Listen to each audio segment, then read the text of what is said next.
Salam əziz izləyicilər. Bugün, yəni 16 iyul 2026-cı il tarixində keçirilən imtahan suallarının bəzilərini sizlə paylaşacağım. Dövlət qulluğu imtahanından söhbət gedir. Gəlin vaxt itirmədən suallarımıza keçək. İlk növbədə onu deyim ki, bəzi suallarda ola bilər ki, müəyyən qədər quruluşunda hər hansısa bir verilənlərdə fərqlilik ola bilər imtahandan. Çünki imtahan sualları şifahi olaraq, yəni yadda qalan suallardır. Hal-hazırda sizlə tanış elədiyim. İlk sualımız da elə ardıcıllıq nümunəsi ilə bağlıdır və burada bizə deyir ki, qanun uyğunluğu müəyyən edin və sual işarəsinin yerinə əvəzinə uyğun olan variantı seçin. Yaxşı, biz baxırıq ki, belə olanda əgər konkret bir artma ardıcıllığı və yaxud azalma ardıcıllığı varsa, biz buna elə bir xətli ardıcıllıq kimi baxa bilirik də. Onda biz burada baxırıq ki, bunlar arasındakı fərq nədir? 3-dən 6-ya artıb 3 vahid, 6-dan 9-a 3 vahid, 9-dan 13-ə 4 vahid, 13-dən 17-yə 4 vahid, 17-dən 22-yə 5, 22-dən 27-yə 5 və biz burada baxırıq ki, bu 2 dəfə 3, 2 dəfə 4, 2 dəfə 5, yəni 2 dəfə də, bir dəfə 6, növbəti dəfə yenə 6 artacaq və cavab olacaq D variantı. Növbəti sualımıza keçək. Deyək, qutuda 74 dənə şar var. Onlardan 23-ü qırmızı, 23-ü mavi, 18-i sarı və 10-u qaradır. Qaranlıq otaqda ən zəif ehtimalla neçə dəfə şar çıxarmaq lazımdır ki, yəni burada qaranlıq otaq deyiləndə nəzərdə tutulur ki, yəni görmədən biz ehtimalla neçə dənə ən zəif ehtimalla deyir, neçə dəfə şar çıxarmaq lazımdır ki, 10 ədəd eyni rəngli şar çıxarsın. Ən uğurlu ehtimalda bu nə olardı? Elə 10 dəfə ard-arda şar seçərdik. Onu da gəlib çıxardı nə? Misal üçün da bizə hansı rəng deyir? Eyni rəngli, fərq etməz hansı olur olsun. Qırmızı, mavi, sarı və yaxud da qara rəngdə şar çıxardı.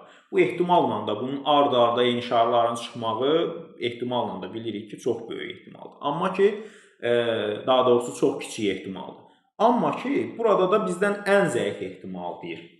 Biz bunu hansı qaydada götürə bilərik? Bax, ən zəif ehtimal budur ki, mən heç bir şarı 10 dəfə çıxara bilməyim. Yəni, tez bir zamanda bunu edə bilməyim. Bu da o deməkdir ki, hər şardan 9 dənəsini seçəndən sonra, müxtəlif hər bir şardan 9 dənəsini seçəndən sonra, ən nəhayət artıq seçəndə hökmən nə baş verəcək? 36 dəfə.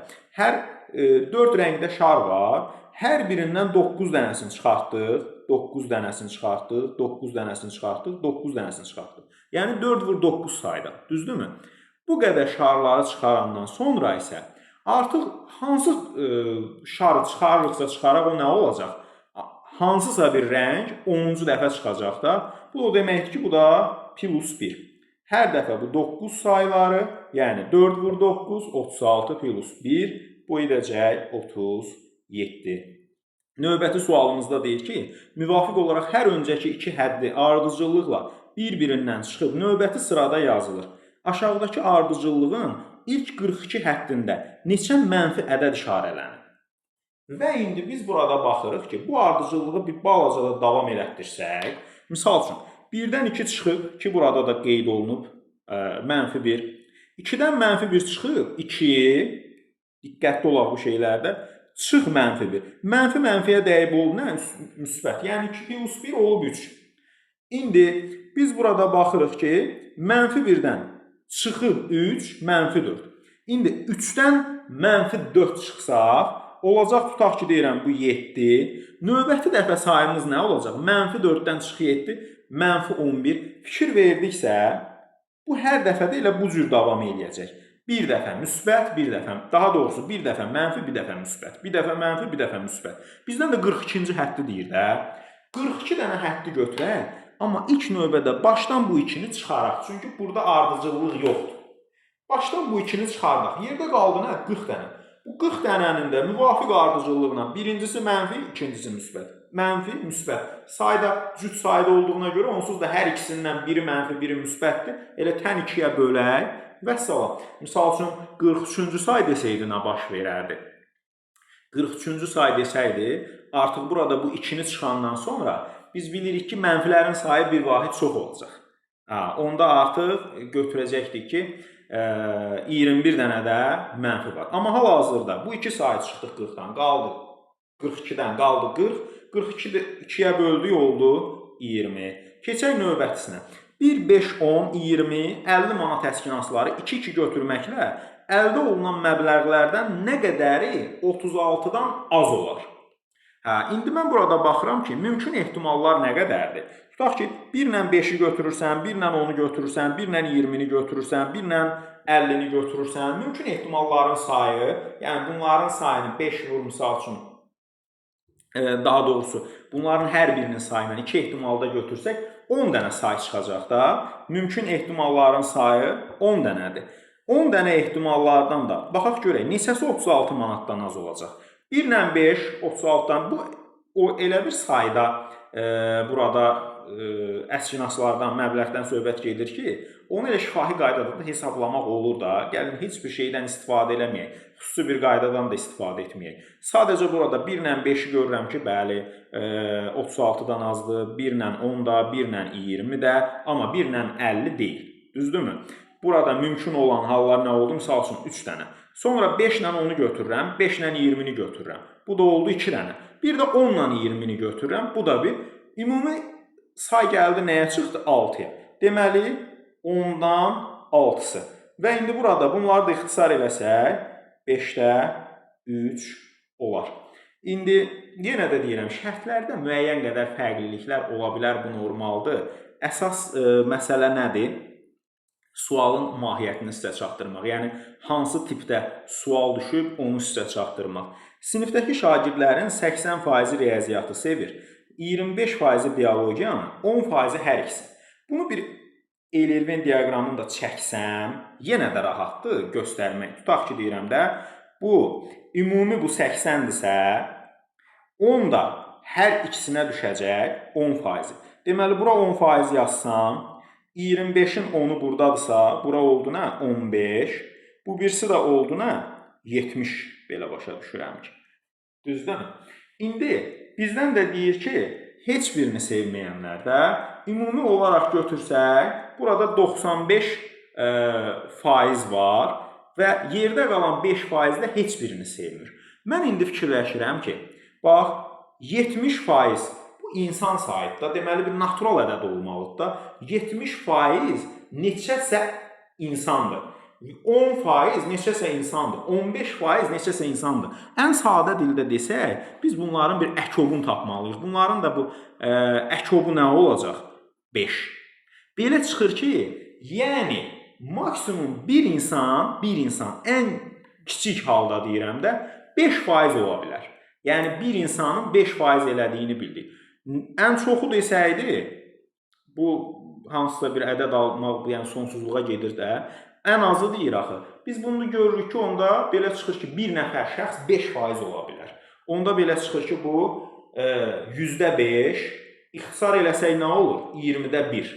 Belə çıxır ki, bizim nə qədər şəxsimiz ola bilər? 20 nəfər şəxsimiz ən azı da, yəni sinifdə şagird ola bilər. Qutuda qırmızı və qara şarlar var. Müvafiq olaraq qırmızı şarların qaralara nisbəti 5 bölünmüş 4-dür. Bax, indi qırmızı şarlar var. Nə yazaq buna? Qırmızı şar. Bir də qara şar var. Nisbətlər də nədir? 5-in 4-ə. Gəlin belə götürək də. Biri 5x bir məhsul olaraq götürsək. Biri 5x-dir bunun. Biri 4x həcmindədir. X nədir? Hələ ki onu bilmirik. Biri 5x həcmindədir, biri 4x həcmindədir. Amma mən bilirəm ki, bax, biri 5x-dir, biri 4x-dir. İndi bu qara var, daha az olan. Qaranın üstünə 18 şar gəlsin. 4x-in üstünə bu 18-i gəlsə, siz də fərqli yollarla baxıb deyə bilərsiniz ki, mən bunu belə yox, belə eləyərdim. Fərq etməz. Əsas odur bizə cavab aparsın. Nisbət dəyişər nə olar? 4 yuxarıda surətdə 5 məxrəcdə. İndi bunları da çarpaz qaydada bir-birinə vursaq, 4 vur 4x 16x plus 4 vur 18 72 bərabərdir 5x vur 5 25x-a. Burada da 16x-i bu tərəfə keçirək. Məlumlar bir tərəfə, məchullar bir tərəfə. 25-dən 16x qalır 9x. 72 9x-ə bərabərsə x də nədir? 8. Mən x-in qiymətini tapdım. Deyir, qutuda öncədən neçə qara şar olub? Qutuda öncədən neçə dənə qara şar olub? Qutuda öncədən 4x sayda qara şar var idi. 4 də 8-ə vurur. Nə eləyir? 32. İndi bacı qardaşdan 15 yaş böyükdür. Əgər deyir bacı 5 il öncə ənənəvi xəttimizi, sadə diaqramımızı çəkirik. Bura yazırıq bacı, bura yazırıq qardaş. Deyir ki 15 yaş böyükdür. Onda qardaşı x götürək, kiçik olanı. Mənfi qiymət almayaq da yaş məsələsindən söhbət gedir axı. Bacı da nə olacaq onda? X plus 15 yaş. Düzdürmü? İndi bizə deyir ki, əgər bacı 5 il öncə doğulsaydı, bax bunu belə başa düşürük də, hal-hazırda neçə yaşın var? Özün-özünə sual versən. Deyirsən 30.